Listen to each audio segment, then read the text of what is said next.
I want to make sure we get that for the record, because it took the president 14 days before he called the attack in Benghazi an act of terror. Get the transcript. He did, in fact, sir. So let me call it an act of terror. Can you say that a little louder, Candy?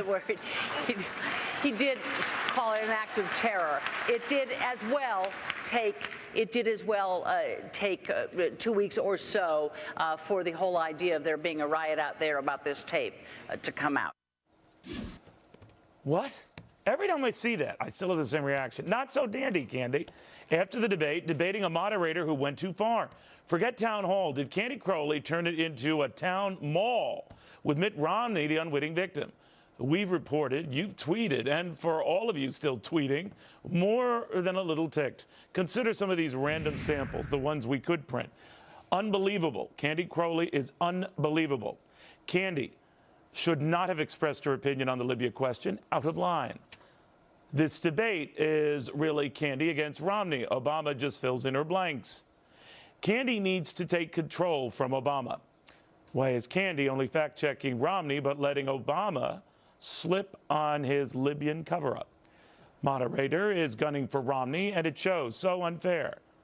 Fox needs to call Crowley out for misleading the American public on Libya and protecting Obama. Not her job as a moderator. Well, you're right about that. It is not her job as a moderator.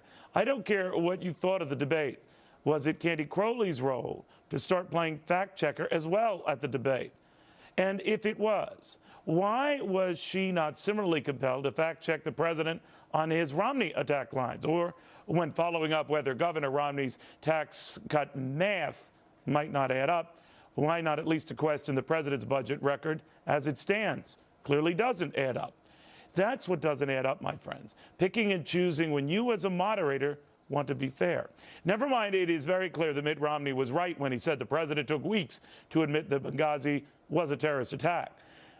She is parsing semantics with a happily nodding president going all along with it when she quotes his using the word terror. There's a big difference. There's a big difference in fact. There's a big difference in tone. There's a big difference in everything. Look, I'm not here to defend one candidate over another, but the very clear deference given to the president by a moderator who knowingly or unknowingly, and I like Candy Crowley, by the way, opened an unprecedented can of debate worms. For the first time, fact-checking only the challenger and getting it wrong. And for what seems like the umpteenth time, interrupting the challenger more times and never getting it right. Throw in 11 minutes more speaking time for the president, and you've established a dangerous precedent. The debate in the end was close. I said so last night covering it. But the treatment each candidate received and whether it was fair, not even close. I'm telling you, they pull a Candy in Boca, Mitt Romney has every reason to go loco. It's not Boca Loco, but you get what I mean. Anyway, let me be very clear again. I think this debate was close regardless. And the president gets good grades, if for no other reason than this time he showed up. But that does not take away from the simple fact that this forum all but turned into a kangaroo court, exposing my worst suspicions about a media that simply won't give the challengers due and a moderator who'll change the rules and the clock to make sure he doesn't even get his time. To Wayne Rogers and Lori Rothman and townhall.com's Guy Benson on whether all is really fair in debate, love, and war. Lori, to you first. What do you think? Neil, I do think Candy Crowley was incredibly biased toward the president. We knew leading into the debate that she was going to interject herself and ask follow-up questions. She told us this. She also selected the questions that the town hall participants, these undivided voters. I was even fine with that when both camps raised concerns. They were both annoyed by it because it did break what they thought was an agreement. But in the end, it was an agreement that was changed clearly in the president's favor. I think what we see is how difficult this job is. I don't think any of the three moderators did an exceptional job, and it just goes to show you need someone who's a traffic cop, perhaps more than a journalist. Wayne, when I look at all of this, I wonder, what the heck? Well, you know, you said it. Statistically, the president got 9 more minutes.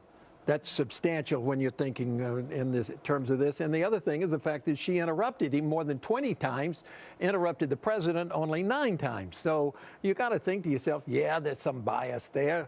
At the same time, I thought that as in the first, you ought to call these things out. I mean, if they're going to have a fight about it, let them go ahead and fight. I thought the first moderation that... That's what I loved about Jim Lehrer. Whether he gave up or just said, "Oh, the hell with it, I'm going to just have dinner and I'll come back when this is done."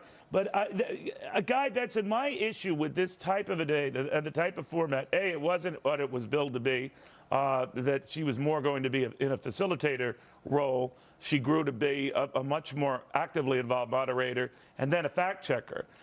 If you're going to get that role added on, the fact checker thing, A, get the facts right, and B, just a mug's game here, go ahead and pick out a mistake the president made. There were quite a few. Yeah, I think there's a couple important points. First of all, let's just point out that the 9-minute time discrepancy is actually over the total of the 3 debates so far. But in each one, the Democratic candidate has gotten more time. I talked to some folks in the Romney campaign. You're not going to hear them complain about Candy Crowley or the moderators. They say complaining and whining about the refs is for losers.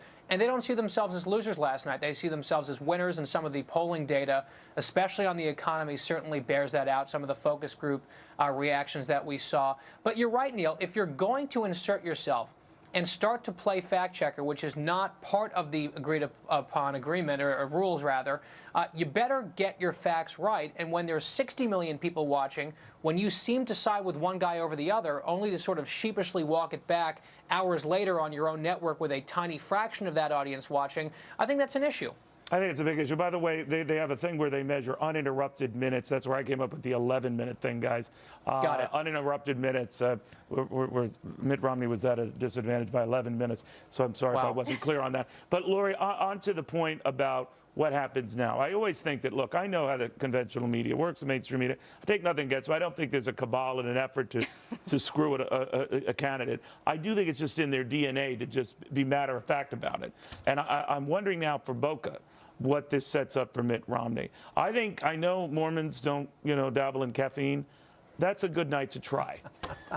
You summed it up. I have to say, one other comment on the Candy Crowley moderator issue. I had a bigger problem with the questions, and this leads me to answer your next question here about what's next. I felt the questions were all very, again, biased and in favor of the president. For example, Romney being asked what differentiates himself between... Oh, yeah, the evil George Bush. The evil, horrible George W. Bush. That was no more an uncommitted voter than I'm pro-salad. Thank you. I thought, how stupid could that be? They gathered 82 people in a room. By the way, we're told there's so few undecided voters in America right now that they just found 82 of them and plumped them in a studio in Hempstead. But my point is, I didn't buy that. I didn't buy that they were. And the questions about contraception and workplace, gender equality in the workplace. So personally, I think Romney got all the hard stuff behind him now, and he can just sort of, maybe he needs caffeine. I understood, Wayne, that 11 questions got in. They were going for 13. 11 questions got in. But I'm telling you, if they had a 12th question got in, it would have been for the president. Boy, how do you do it? How do you do it? And here, I look at this, when I examine these things, I just say, who delivered the goods? Who delivered the goods? And I thought they both effectively delivered their argument passionately, persuasively. After the first half hour, the president much more aggressively than we've seen in the past. But you have to play a fair set of rules, Well, yes, that's true. But I don't know whether I think the covers come off. When one guy starts to do it, the other guy should start to do it. So what? Well, if you start violating the rules, I'm going to violate the rules. I mean, if the rules are not clear and they're not clear to the audience, then go ahead and do that. The thing that bothers me most about this, though, is that I don't think that Romney took advantage of some of the shots that he could have. For example, when they talk about him being rich, he could have easily have said, wait a minute, there was a Democrat, his name Franklin Roosevelt. Wasn't he a rich guy? Jack Kennedy, wasn't he a rich guy? And by the way, they inherited theirs. I made mine. I'm the American dream. Now, he could do that. He could say those things, but he doesn't. He doesn't get in there. I think his campaign guys are not I didn't know that doing if you had a pension, Mr. President, I didn't know there was that good pay in community organizing. That would be tacky. That would be tacky. No, tacky is okay. But Guy, to that point, I think Wayne touches on maybe a more emotional nerve here, that maybe the next debate will be the type where, like the first debate, they're unencumbered and go at it and just dismiss the moderator. Perhaps easier said than done. But what do you think happens? Well, they're going to be sitting around that table like we saw in the vice presidential debate. Bob Schieffer is going to be the moderator. Is it at a and table? It is at a table? That is what I've heard. They're going to be sitting around a table like the vice presidential debate, talking about foreign policy. So very, very close quarters. And we saw, of course, what happened in the vice presidential debate. I think it's even easier to interrupt someone when they're sitting right there where you can kind of put your arm out and that sort of thing. But going back to the point Wayne was making, I think we can all play Monday morning quarterback, or I guess Wednesday morning quarterback, as it were. But I think when you're sitting and watching the debate last night, the president was much more effective and energetic at coming after Mitt Romney and raising questions about Mitt Romney and attacking Mitt Romney for what he might do or might not do. But what he didn't do was defend his own record effectively or say what on earth he would do in a second term. That is a brilliant point, Guy, because for all of those polls at CBS and CNN, others that say the president won, when it came to the economy, in the CBS case, I think, Lori, was 2-1 who said Mitt Romney. Yep. Yeah, absolutely. I mean, so you never know. His issue, attacking the president on the debt, unemployment, all these economic issues, I think, is where the governor was strongest. All due respect, I'm not being a Monday morning quarterback. I've been saying this for 3 months. I think his campaign is not well run, and I think the guys who run it better wake up. Mitt I'm Romney's? talking about Romney's, yes. Okay. All right, well, it will be a table in Boca Monday. I didn't realize that until a guy pointed that out, but being of Italian-American descent myself, I suggest chicken wings, food, things you can throw. Things you can throw. Boca Raton, I don't think they have chicken wings in Boca Raton. Maybe glasses of Chablis you can fling at one another, but that will be it, rounding it out in 2.